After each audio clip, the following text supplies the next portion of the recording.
Your knowledge caused you to be challenged by traditionalists maybe in your field or your competition because it got a different result or it challenged a traditional way of thinking. You developed allies, a select group of people who understand it or they get it, right? How many people in this room have a select group of allies you talk to about persuasion? Right, you have people that you talk to. You don't talk to everyone about it, right? You talk to a group of people. A lot of times we call these networks, masterminds, those kinds of things. Leaving my own ordinary world behind. I left the protection of the cult and home when I finally decided to leave the organization. I left everything that I had known from the time I was 6 years old till I was in my later teens. Left everything and had to walk away. My mother was no longer allowed to communicate with me once I was excommunicated from the church. My brothers were not allowed to have any relationship with me. This was unallowed. I was dismissed with a prayer to turn my soul over to Satan for the destruction of my flesh. That's fairly well leaving your ordinary world. And I had to learn to live in a world that in many ways had passed me by. I didn't know all the things a typical 16 or 17-year-old would know because I hadn't had those experiences. I didn't know necessarily how to go out and get a checking account because that would allow someone else to control my money. And if they knew how much money I made, then I might have to pay taxes on that. And if they knew how much taxes I was paying, then they might know how much the organization was actually making because they got a big chunk of your money. So government's not good in cults. So I left my ordinary world behind. The innermost cave, and this is where people find transformation.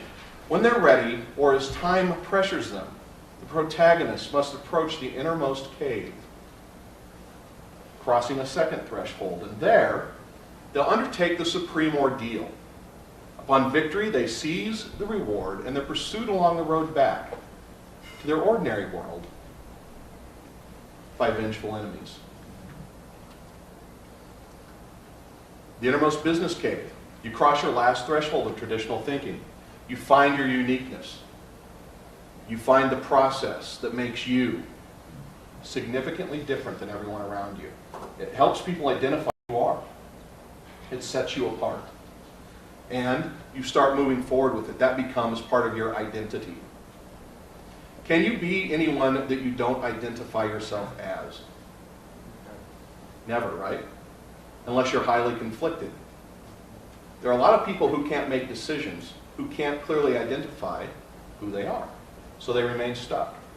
Many times your competition disagrees, which reinforces your correctness. The competition, your vengeful enemies, chase you and they attack you, offering social proof that the decision and the change you have made was correct. Has anyone ever said, my God, $15,000, you would consider paying a guy $15,000 to take your pictures? That's insane. Any of your competitors? I'll do it for a third of that. In fact, I'll do it for 10% of it. Sure. Right. People challenge you. And it's social proof to you that says, I'm doing the right thing. So that's the innermost business cave. My innermost cave. I had to confront and question my beliefs about religion. Extra S on questions. My religion about beliefs, society, the universe, and God. I had to discover my own truth. I had to face those who would pull me back and who did not agree with my truth. My whole peer group wanted me to come back. My mom wanted me to come back. Everyone wanted me to come back. And the more I challenged their beliefs, the more they wanted me to come back.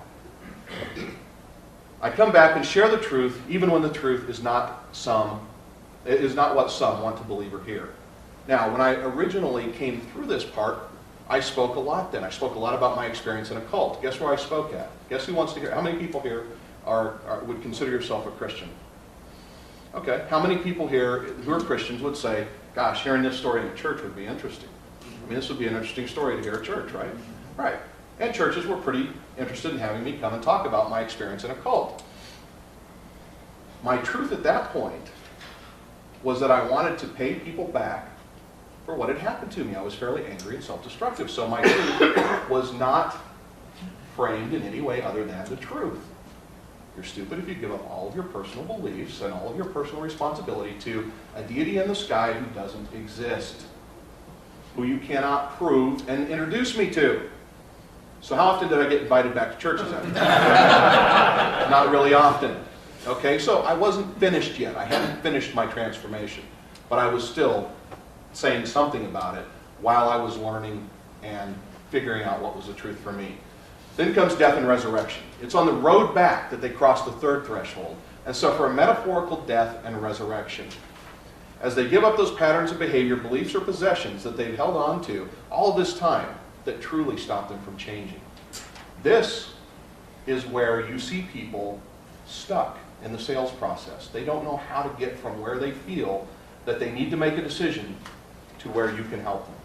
And this is where you have the opportunity to really persuade them deeply. Business and death, resurrection. You give up your last hold to old thinking. You're reborn with a single focus that allows you to be who you are now. Do you do artistic nude photography? No. Do you do landscapes? No. Do you do desertscapes? Do you do portrait photography? Not really. Okay.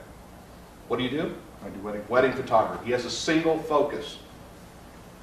You're easily identified because of your unique knowledge. Does everybody know you're a wedding photographer? Sure. Does everybody know what kind of a coach you are? Not yet. Not yet, but you're trying, right? That's your single focus now.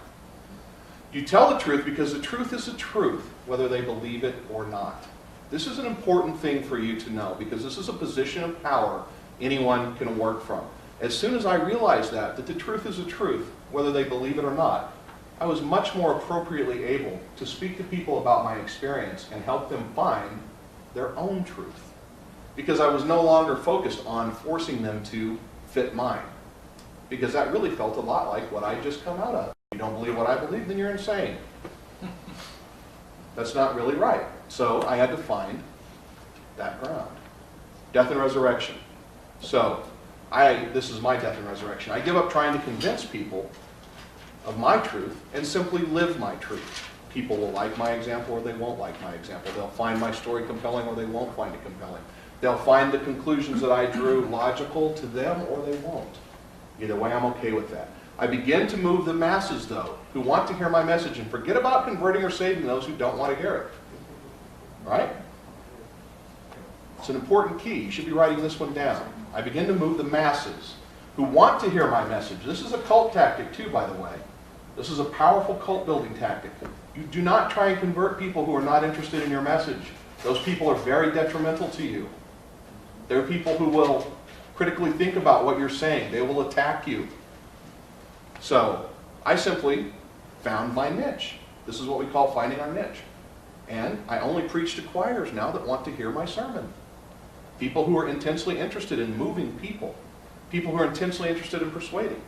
And I let my example show. I've sold nearly $1 billion in products for myself and my clients over the last 10 years using these techniques. It's billion with a B. That's a lot of products, considering the average company that I work with is between $5 and $10 million in revenue. Then finally, the elixir. They can return with the elixir, and they're a different person, one who can make a positive change to their ordinary world. Did you transform wedding photography in your area when you started doing this? Sure. Absolutely. Okay? So here's the business elixir. You share your information with those who want the truth. We call this in sales what? Selling to a qualified audience, right? People who want it. Unfortunately, what do salespeople spend too much of their time doing? Prospecting.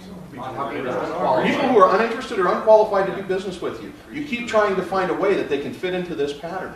Stop it. You demonstrate the truth by developing deep rapport and eliciting their story.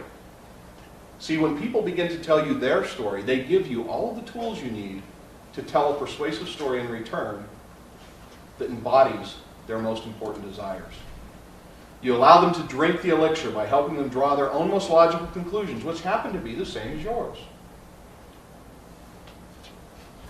And that's when buying occurs. So does customer loyalty and word-of-mouth marketing.